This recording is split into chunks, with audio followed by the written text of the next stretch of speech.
basically for this topic is about visual analytics digitizing the physical world.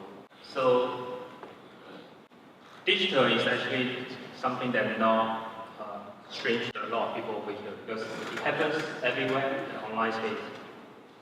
Digital content, all these informations are actually available in the digital format online space. But what about the world that we live in, the physical world? Right? We live in the analog world where everything that we feel, we touch.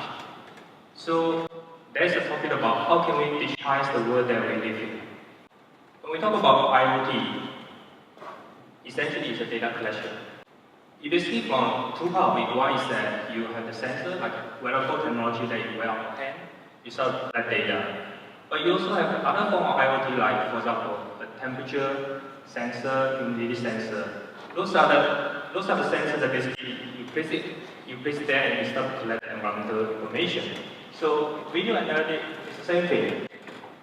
This small video clip talk about the actual things that happen in 2054, Minority Report.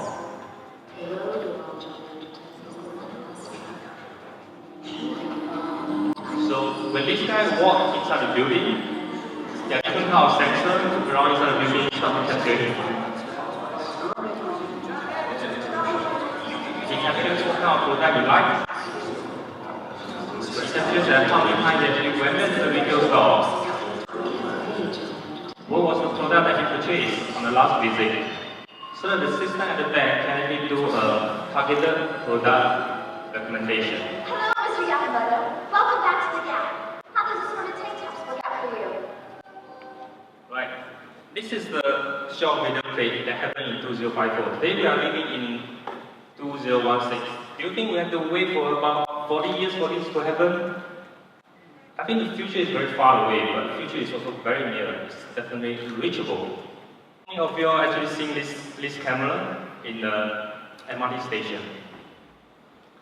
When I saw this about 7-8 years ago at the Clementi MRT station, it actually scared me off. So many cameras out there. But today, the first CCTV system was actually invented in about 73 years ago. Camera is definitely one of the most deployed sensors in the world today. And more than 98% of the CCTV footage remain unseen by human beings. So what it does is that just slip inside the hard drive and does nothing. So it's time to transform those dumb devices into a smart sensor. So that's one topic for this session today. So camera can be in a different form. It can be a pinhole, it can be an embedded device, it can be so small that you mount it at the ceiling that you don't even see them. So it just really looks like one of the CCTV camera that you don't really notice them, you get used to them. Sensor can be in the form of like weight measuring sensor or humidity sensor. When we have all these so-called video analytics sensors that deploy at the supermarket, at the retail store, at the tourism attraction point, we'll be able to identify the VIP, the repeat customers into the same place. So just share a bit of my experience. When I go to Bangkok, I bought my bag.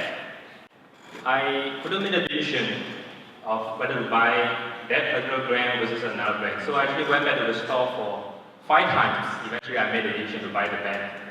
So at the point of time I was thinking, if they have this kind of device that able to recognize me on the second time or third time I went back to the store, I think the staff will have a shorter time to convert me to become their customer.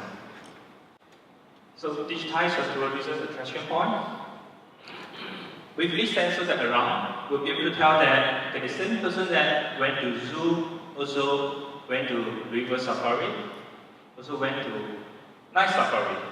And we'll be able to analyze who is this group of people. What is the catchment of these different places? Do they have the same group of customers? What can they do more about it in order to attract another group of people? Digitizing the shops. So today, let's say in the supermarket, when we go to the shelf, we pick up the product and we put inside the basket. We continue shopping for the next 30 minutes. This information is not registered in the POS machine. So what most of the company out there, like SAP, Oracle, does is that they use prediction.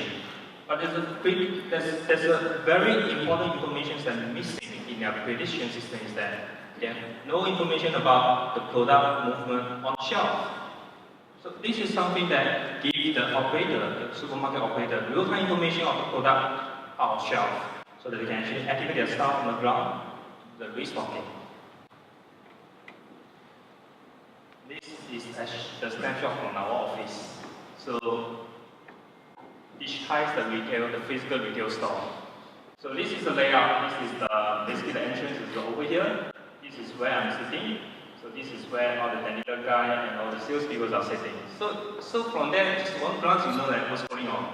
Seems like there's a lot of activity going on, and nobody really comes to my place, so that I can just concentrate on my work.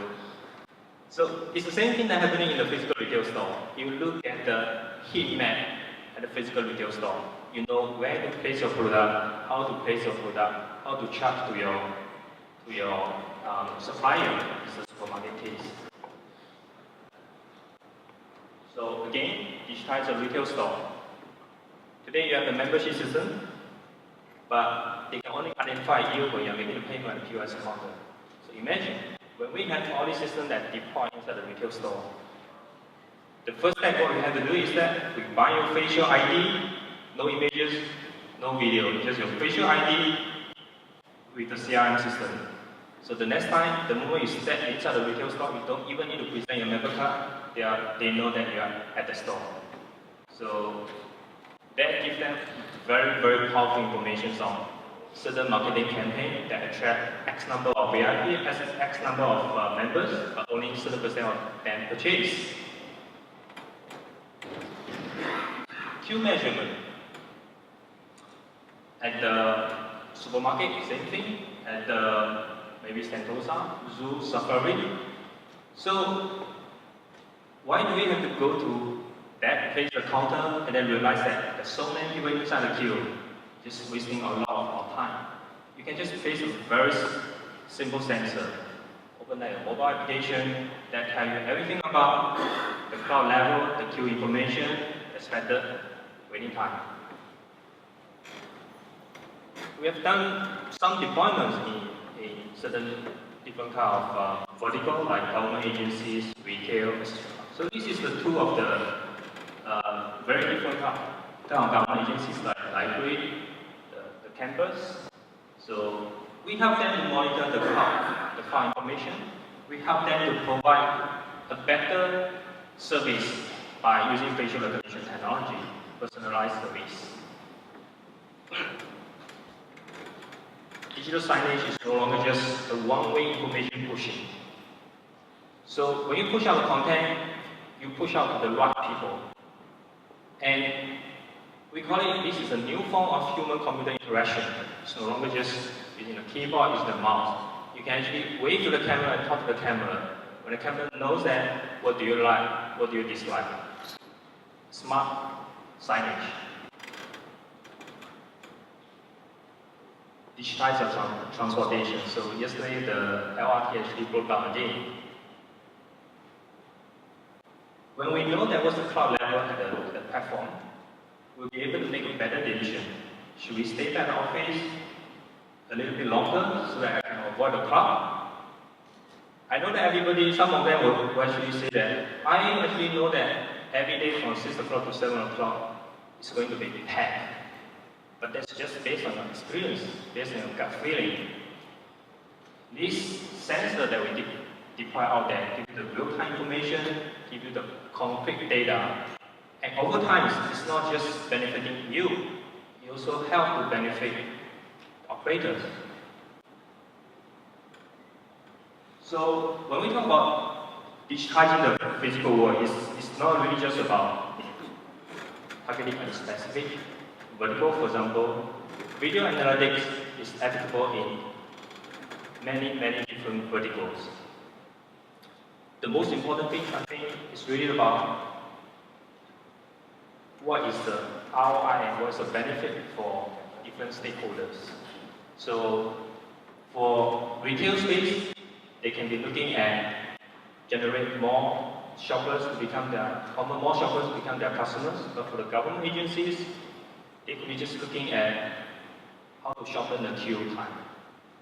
For the library, they are looking at how can they have a better so-called layout design so that the customers actually enjoy the whole reading environment.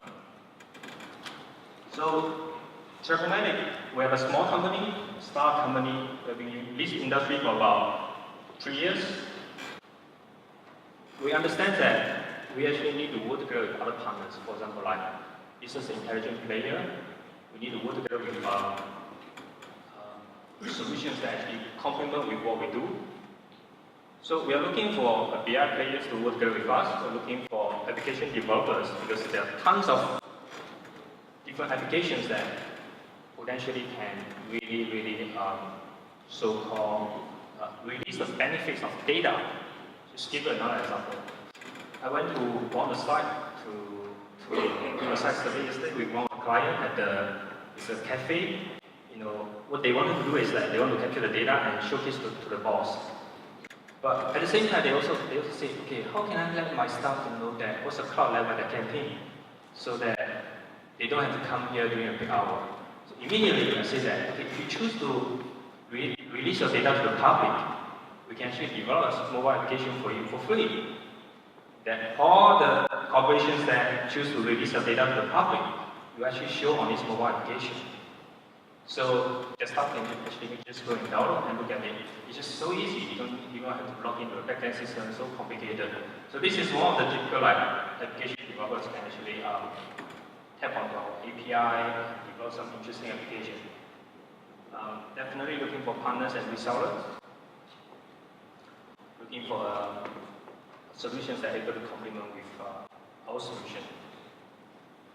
So about Trakomatik, we are here to bridge the gap between the physical space and online space.